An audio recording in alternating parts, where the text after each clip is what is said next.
Waited for medical personnel to come down there and take care of the situation, get a handle on the situation. We were able to get our cameras outside, just outside the pits, a few minutes after the crash to get reaction. Spoke to one woman who actually spent the day with Kaylee and her foster child, and they obviously were very upset about what happened. They witnessed the crash, and here's how they reacted. Take a listen.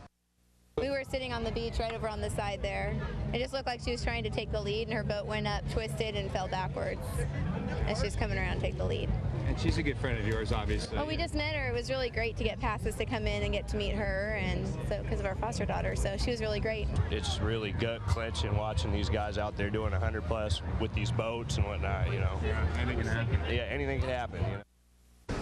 And that last gentleman there, Brandon Everett, his dad happens to be in the hydro racing industry. In fact, he has raced before. He watched his dad grow up racing those boats. So he knows just how dangerous the sport is. Of course, people out here are just relieved that she's okay.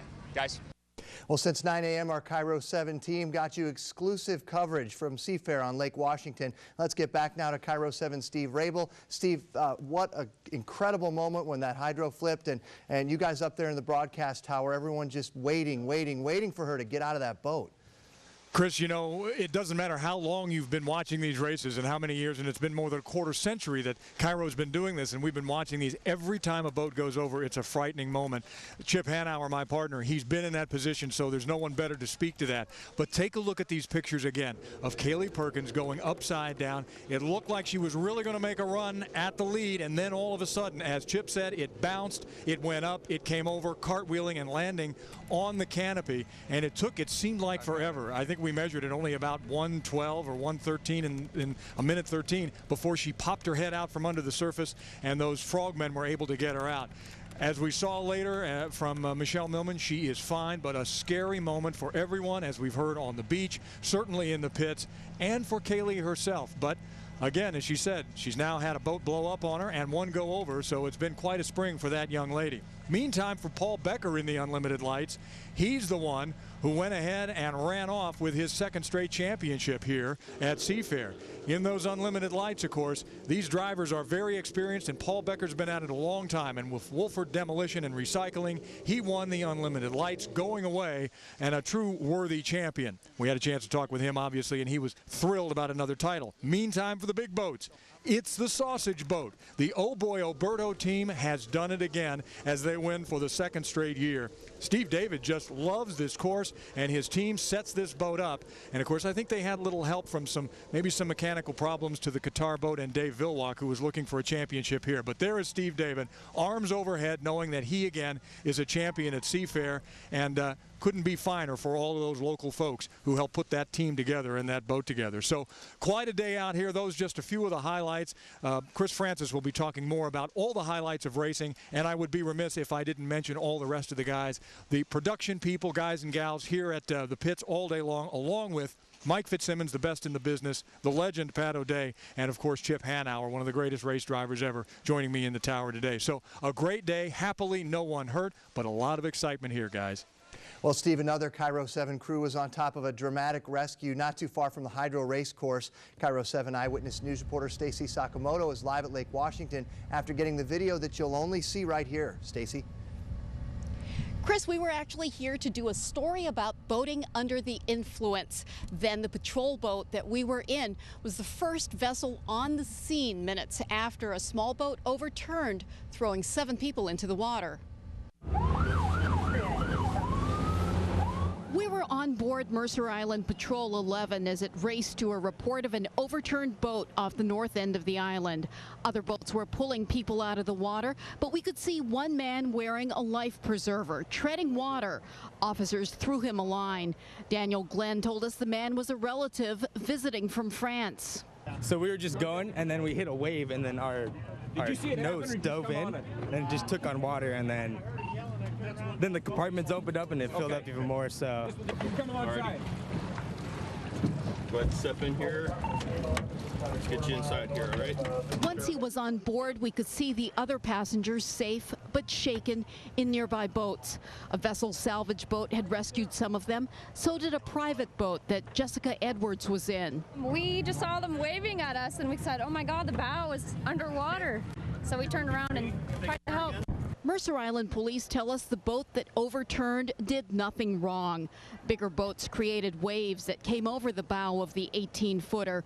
Cecilia Pebenito says they had just minutes to make sure everyone had a life preserver. I'd say probably within 2 minutes, start to finish, I would say. It went really fast.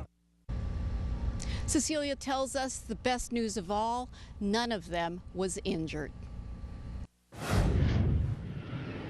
And we have some breaking news now along the 520 bridge near the University of Washington in Seattle as traffic is leaving the Seafair area. This is actually above 520 itself. Quickly, let's go to Chopper 7 pilot Clark Stahl, who's flying right above it. Clark? A serious injury accident here. This car was apparently traveling at a high rate of speed, crossed the on-ramp there from Montlake to eastbound 520, ended up crashing into that tree. It looks like it rolled at least 3 or 4 times there. We were told the driver was ejected and was seriously injured. We don't know the extent of his injuries. Traffic affected, but it is getting through. Okay, good to know. Thank you very much, Clark. Now back to the racing. As we've shown you, Kaylee Perkins-Mallory out of the Unlimited Lights final because of that flip. The other remaining favorite, as Steve just showed you a little while ago, Paul Becker winning the Graham Trucking Cup. Now, Cairo 7's Chris Francis talked to him earlier in the day about why racing was not the only thing on his mind today. This year marks the centennial anniversary of naval aviation, and Paul Becker, who had a 20-year career flying jets in the Navy, well, he's racing with something more than a trophy on his mind. 100 years naval era. He proudly displays the Fly Navy sticker on the front of his Hydro. This year, surrounding that logo, the names of service members who were killed in the line of duty.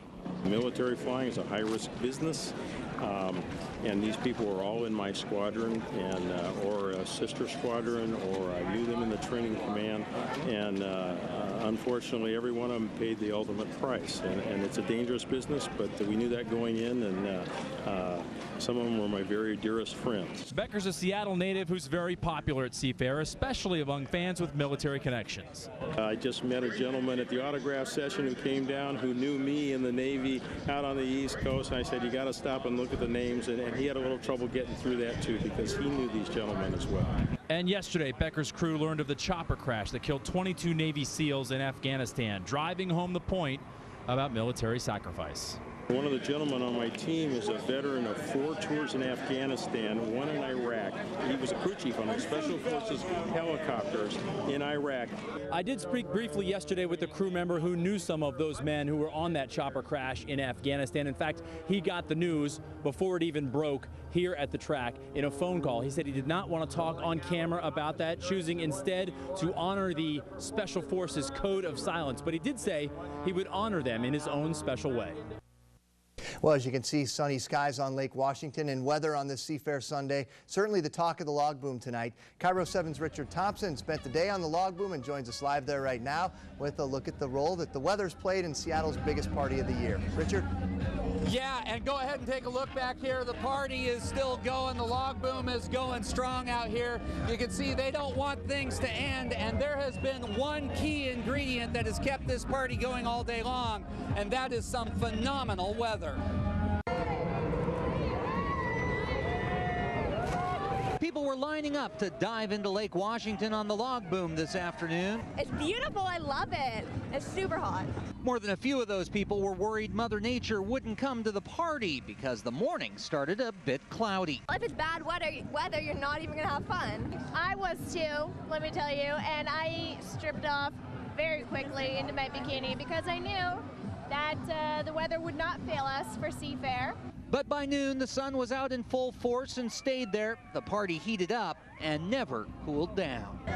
Awesome. Excuse me, amazing. Having a good time? Great time.